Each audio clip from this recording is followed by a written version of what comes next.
मित्रों, क्या आपने कभी सोचा है जहाँ समूचे संसार में विष्णु जी और शिव जी के अनगिनत मंदिर हैं, मगर ब्रह्मा जी का कहीं भी किसी भी जगह पर कोई मंदिर नहीं है?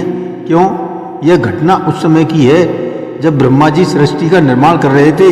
इसलिए उन्होंने सृष्टि को आगे बढ़ाने के लिए अपने मन से एक स्त्री का निर्माण किया जो सुंदरता की अनुपम और अलौकिक मिसाल थी, जिन्हें देखकर ब्रह्मा जी उन पर पूरी तरह से आसक्त हो गए और उनके मन में काम भावना जागृत हो गई तथा उन्हें कामुक दृष्टि से देखने लगे।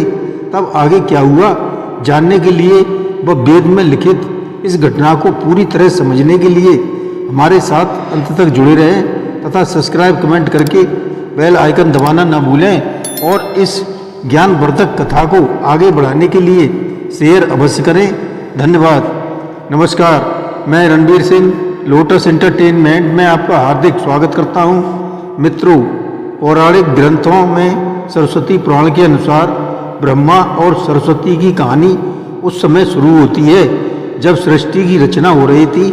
हिंदू ग्रंथ के मुताबिक सृष्टि की रचना ब्रह्मा जी के द्वारा की गई है और इस ब्रह्मांड के पालनकर्ता के रूप में हम भगवान विष्णु को जानते हैं, साथ ही भगवान शंकर को संहारक के रूप में जानते हैं। मगर कमाल की बात है कि आपने पृथ्वी पर विष्णु और महेश के बहुत सारे मंदिर देखे होंगे, मगर आपने कभी भगवान ब्रह्मा का मंदिर नहीं देखा होगा।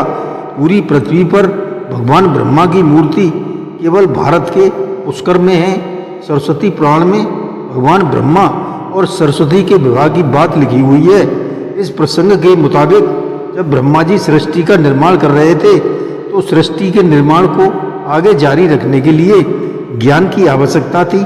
इस वजह से अपने मन से उन्होंने माता सरस्वती का निर्माण किया। सरस्वती जी की कोई माँ नहीं थी, उनका जन्म ब्रह्मा जी के मन से हुआ था। सरस्वती जी को ज्ञान की देवी के रूप में जाना जाता है। ब्रह्मा जी ने सरस्वती के साथ सृष्टि का निर्माण किया और सृष्टि के अलग अलग जीव जंतु, पहाड़, जंगल, नदी आदि का निर्माण किया। इस निर्माण प्रक्रिया के दौरान वह ब्रह्मा जी देवी सरस्वती के रूप से आकर्षित हो गए। माता सरस्वती ज्ञान की देवी होने के साथ साथ रूप में भी बहुत आकर्षक थी, मगर सरस्वती का जन्म ब्रह्मा जी से हुआ है। इस वजह से जब ब्रह्मा जी सरस्वती की तरफ मोहित हो गए तब देवलोक में उनकी बहुत निंदा हुई।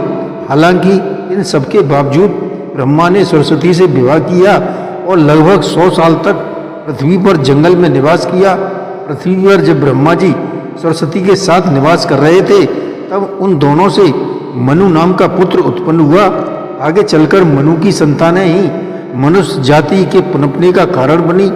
ब्रह्मा जी के इस व्यवहार के कारण देवलोक में यह निश्चय किया गया कि ब्रह्मा जी की पूजा नहीं की जाएगी। सरस्वती पुराण में बताया गया है कि ब्रह्मा जी ने सरस्वती को अपने मन से उत्पन्न किया था और सरस्वती जी की खूबसूरती पर मोहित हो गए थे। जब माता सरस्वती इस बात को समझ गईं, तब ब्रह्मा जी की नजर से बचने के लिए वो रूप बदलकर धरती पर आ गईं, मगर ब्रह्मा जी ने हार नहीं मानी और माता सरस्वती को खोज निकाला। ब्रह्मा जी माता सरस्वती के साथ शारीरिक संबंध बनाना चाहते थे और सरस्वती इसके लिए तैयार नहीं थी। तब सरस्वती जी ने ब्रह्मा जी को श्राप दिया था कि धरती का निर्माण करने के बावजूद धरती पर आपकी कभी पूजा नहीं होगी। वैसे ग्रंथों में ब्रह्मा जी और सरस्वती का संबंध क्या है? ब्रह्मा और सरस्वती दोनों ही हिंदू धर्म में बहुत ही महत्वपूर्ण देवी देवता हैं। इनसे जुड़ी किसी भी जानकारी पर भरोसा करने से पहले आपको वेद पुराण में लिखित को मानना चाहिए। सबसे पहले आपको बता दें कि हिंदू धर्म की सारी जानकारी वेद में दी गई है। हिंदू धर्म में वेद से शुरू होता है। इसके साथ ही वेद से इस तरह के किसी देवी देवता का वर्णन नहीं है। हम जितने भी देवी देवताओं के बारे में जानते हैं उन्हें केवल पुराणों में लिखा गया है। अब आपको यह भी समझना होगा कि ब्रह्मा और सरस्वती के संबंधों को लेकर जो जानकारी दी जाती है उसमें कहा जाता है कि इस जानकारी को सरस्वती पुराण से लिया गया है, मगर सरस्वती पुराण नाम का कोई भी पुराण हिंदू धर्म में मौजूद नहीं है। हिंदू धर्म में 4 वेद और 18 पुराणों की बात कही गई है। इन 18 पुराणों में सरस्वती पुराण नाम का कोई भी ग्रंथ नहीं है।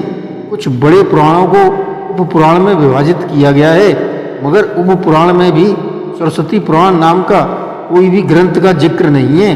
कुछ जगहों पर मत्स्य पुराण की बात कही जाती है, मगर इस पुराण में भी आपको सरस्वती और ब्रह्मा के विवाह जैसी कोई जानकारी नहीं मिलती। ऐसे में सवाल उठता है कि ब्रह्मा और सरस्वती में कौन सा संबंध है। इसके लिए आपको समझना होगा कि ब्रह्मा ने सृष्टि का निर्माण किया, अर्थात जब ब्रह्मा जी सृष्टि का निर्माण करने बैठे तब विष्णु और महेश के अलावा इस दुनिया में कुछ भी मौजूद नहीं था। ऐसे में अगर उन्हें सृष्टि को आगे चलाने के लिए किसी भी पुरुष या स्त्री की आवश्यकता होगी तो उन्हें अपने मन से उसकी रचना करनी होगी। इसी वजह से भगवान, माता सरस्वती, नारद मुनि, जामवंत, सनक सनंदन, सनातन, संत कुमार, भृगु एवं अत्रि का जन्म अपने मन से किया और पृथ्वी को आगे संचालित करने के लिए धरती पर भेजा। इस पृथ्वी पर ज्ञान के संतुलन को बनाए रखने के लिए उन्होंने माता सरस्वती को अपने साथ रखा और साथ रहने वाली स्त्री के पत्नी का दर्जा दे दिया गया। अब सवाल यह है कि सरस्वती ब्रह्मा जी की पत्नी है या बेटी। अगर ब्रह्मांड में मौजूद हर चीज की रचना ब्रह्मा जी ने की है तो बेटी हो या पत्नी, दोनों की ही रचना ब्रह्मा जी द्वारा ही संभव थी। भगवान ब्रह्मा को अगर किसी के साथ विवाह करना था तो इसके लिए उन्हें किसी का निर्माण अपने मन से करना पड़ता और उनके मन से उत्पन्न होने के कारण उनका रिश्ता बेटी का ही बनता है। हालांकि सृष्टि का निर्माण होने के बाद अलग अलग घटनाओं के कारण ब्रह्मांड का विवाह 5 बार हुआ था। इस वजह से उनकी कुल 5 पत्नियां थीं, जिनमें सरस्वती, सावित्री, गायत्री, श्रद्धा और मेधा थीं। अभी यह जानने की कोशिश करते हैं कि ब्रह्मा जी की पूजा क्यों नहीं की जाती। इस पृथ्वी पर आपने अक्सर भगवान विष्णु या भगवान शंकर के मंदिरों को देखा होगा। आपने कभी भी भगवान ब्रह्मा के मंदिरों को नहीं देखा होगा। आपको बता दें कि राजस्थान के पुष्कर में ब्रह्मा जी का एक मंदिर है। वह मंदिर 3 झीलों से घिरा हुआ है। प्रचलित कथा के अनुसार सृष्टि का निर्माण करने के बाद वज्रनाश नामक एक राक्षस ने धरती पर खूब उत्पात मचाया था। जब इस राक्षस ने ब्रह्मा जी के साथ दुर्व्यवहार शुरू किया तब ब्रह्मा जी ने वज्रनाश का वध कर दिया और इस दौरान उनके कमल के 3 टुकड़े धरती पर आकर गिरे, जिससे बड़े बड़े झील बन गए। आज यह स्थान भारत में पुष्कर के नाम से प्रसिद्ध है और इन तीनों झीलों को व्याष्ट, मध्य और कनिष्ठ पुष्कर के नाम से जाना जाता है। इन झीलों के निर्माण के कारण यहाँ पर एक यज्ञ कराने का निश्चय किया गया। इस यज्ञ में साक्षात भगवान ब्रह्मा बैठने आए थे, मगर एक यज्ञ या पूजा पाठ में पति को पत्नी के साथ बैठना होता है। उस समय ब्रह्मा जी की पत्नी सावित्री, मगर उन्हें आने में काफी विलंब हो रहा था। बहुत देर इंतजार करने के बाद पूजा का मुहूर्त खत्म होने से बचाने के लिए भगवान विष्णु ने एक सुझाव रखा कि ब्रह्मा जी की शादी इसी पूजा के दौरान कर दी जाए। इस विचार पर सहमति दिखाते हुए नारद मुनि ने गायत्री नाम की एक स्थानीय लड़की को ब्रह्मा जी के साथ विवाह करने के लिए मना लिया। जब इन दोनों का विवाह हुआ और यज्ञ में भगवान ब्रह्मा गायत्री के साथ बैठकर पूजा को संपन्न करने लगे, तभी वहां पर माता सावित्री आ गई और वह पूरी गतिविधि देखकर खूब क्रोधित हुई। उन्होंने क्रोध में आकर ब्रह्मा जी को श्राप दिया कि इस धरती पर इनकी पूजा कभी नहीं की जाएगी। इसके बाद उन्होंने नारद को शादी के लिए लड़की खोज कर लाने के कारण श्राप दिया कि नारद आजीवन कुंवारे रहेंगे। जब माता सावित्री को पता चला कि यह विचार भगवान विष्णु ने प्रकट किया था तो उनके श्राप से वो भी नहीं बच पाए। माता सावित्री ने भगवान विष्णु को श्राप दिया कि वह अपनी पत्नी के वियोग में तड़पेंगे। इसी श्राप के कारण राम अवतार में भगवान विष्णु को माता सीता से बिछड़ने का दुख झेलना पड़ा था। इसके बाद जब माता सावित्री का क्रोध कुछ कम हुआ तब उन्होंने ब्रह्मा जी पर दया दिखाते हुए कहा कि इनकी पूजा धरती पर केवल एक जगह इस पुष्कर में ही हो सकती है।